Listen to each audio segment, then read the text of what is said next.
Біз неге қартаямыз? Бұл процесті қалай баяулатуға немесе кері қайтаруға болады? Бұл біз үшін болмай қоймайтындай салдар емес, біз бұнымен бетпе-бет келуге мәжбүрміз. Қартаю бұл қашып құтылмайтын процесс, бірақ оны баяулатуға немесе тіпті тоқтатуға болады. Іс жүзінде кез келген адам бұл процеске әсер ете алады, немесе кем дегенде оны кешіктіре алады. Бүгін сіз қартаюды бәсеңдетуге көмектесетін механизмдер және күнделікті қолдануға болатын практикалық құралдар туралы көп нәрсені үйренетін боласыз.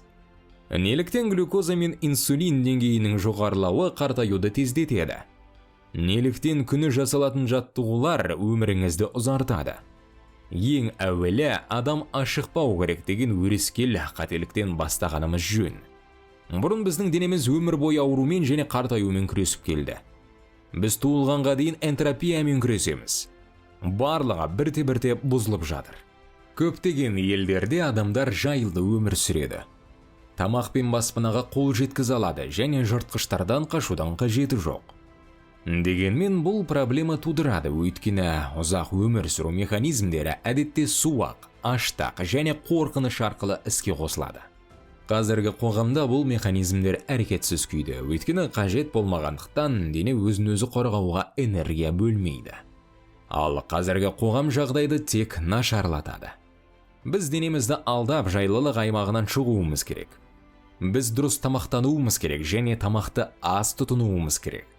Дұрыс тамақтану кезінде, мысалы интервалды ораза ұстау сияқты, дене өзіне елеулі зиян келтірместен қорғаныс механизмдерін белсендіреді. Бір қызығы, тоңазытқышымыз тамаққа толы екенін білсек те, ағзамыз бұны түсінбейді. Біздің денеміз бұл сигналды қабылдамайды, сондықтан біз оны алдай аламыз. Тоңазытқышта өте аз тағам қалды деп ойлаңыз, немесе мүлдем ештеңе жоқ. Ормандар мен алқаптар бос. Бізге белдігімізді қаттырақ тартып, аман қалудың амалын жасау керек.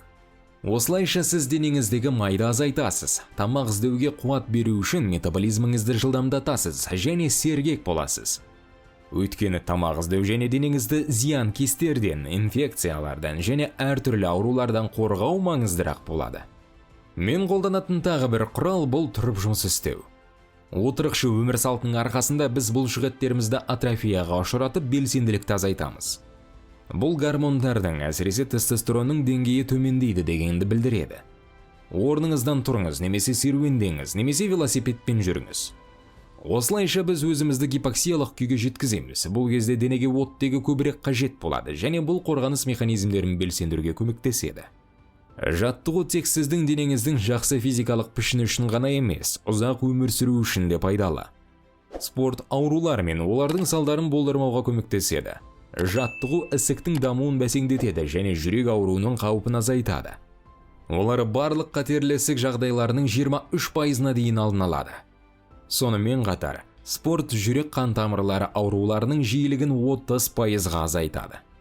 Сондықтан аптасына 3 рет 10 минут бойы жаттығу жасаңыз, әсіресе тамақтан кейін қозғалу өте пайдалы. Өйткені тамақтан кейін жүру денедегі глюкоза деңгейін теңестіруге көмектеседі. Бұл денеге глюкозаны жақсы сіңіріп қана қоймайды, сонымен қатар бұлшықеттерді жұмыс істеуге мәжбүр етеді.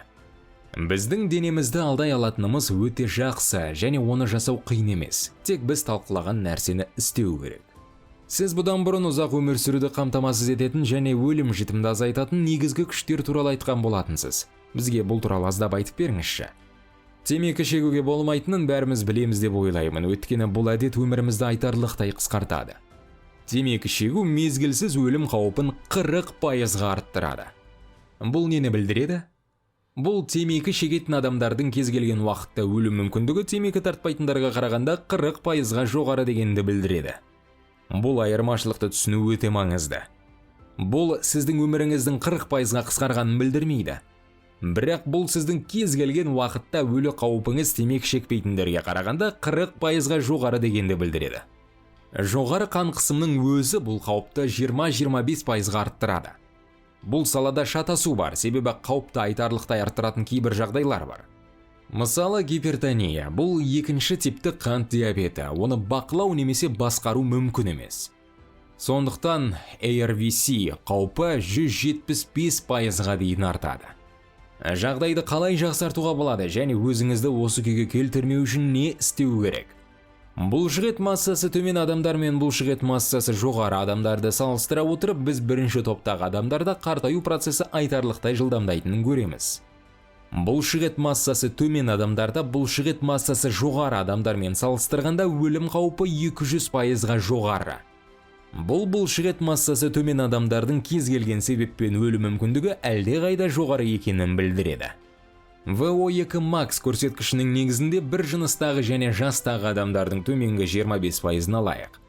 Егер біз оларды 50-ден 75-ке дейінгі көрсеткішке ие адамдармен салыстыратын болсақ, біз сол жастағы ең нашар мен ең жақсыны салыстырып жатырмыз. Бұл жағдайда өлім мүмкіндігі 5 есе артады, бұл қауіптің 400%-ын құрайды. Бұл сіздің мінез құлқыңызды өзгертуге ынталандыратын ең күшті мысалдардың бірі. Керемет, ең жақсы дегенде марафондарды жылдам жүгіретін адамдарды айтасыз ба? Міндетті емес, ол VO2 max көрсеткішінің негізінде жасалған. Мысалы, менің VO2 max көрсеткішім менің жас санатым үшін ең жақсы санаттар қатарында. VO2 max көрсеткіші 75-ке жетпейінше, сіз тартпаға 1 минут ілініп, 2 минут қабырғаға сүйініп отыра алмайсыз, немесе басқа да қолжетімді биіктіктерге жете алмайсыз. Ең алдымен, тек денсаулығыңызды ойлаңыз.